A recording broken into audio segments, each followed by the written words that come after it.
12 News is your local election headquarters. It's one of the most watched races of the year. House Speaker Nicholas Mattiello is being challenged by the First Lady of Cranston, Barbara Ann Fenton-Fung. The two candidates faced off in our studios this morning for a debate that often turned heated. I think it's the middle of the workday. He's requesting my voter record in the middle of the workday. I think my opponent's getting a little excited and ahead of herself.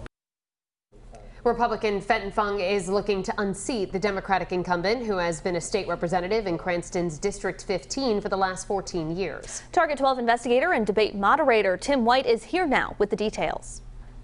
Speaker Mattiello's 2016 campaign has resurfaced amid a criminal trial of his former political aide Jeff Britt and a controversial mailer that supported him. The speaker was once again asked what he knew and when. He had not talked to anybody about it, didn't know anything about it. Look, again, back in 2016, Mr. Mattiello, you told us you asked your staff, they denied any knowledge, so they lied to you.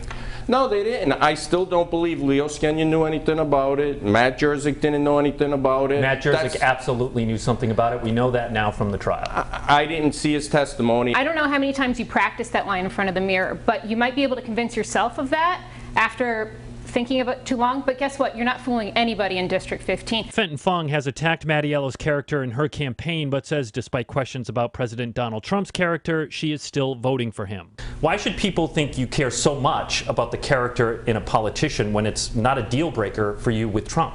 Yeah, well, it's a good question, too, because President Trump has said things that make my toes curl, okay? And what he said before is absolutely disgusting. Fenton-Fung pivoted back to a revelation from the Jeff Britt trial that Mattiello's campaign conducted surveillance on his 2016 opponent. Mattiello has denied knowing about the surveillance. When Mr. Britt, please let me finish. When Mr. Britt got caught surveilling a young family with young children, what does he do? He didn't fire him. He gave him a bonus. My opponent would like to blame me for that. My record is of reform. She goes too far in her accusations.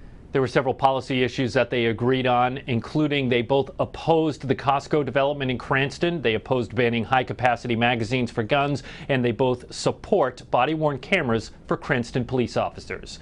With the Target 12 investigators, Tim White, 12 News.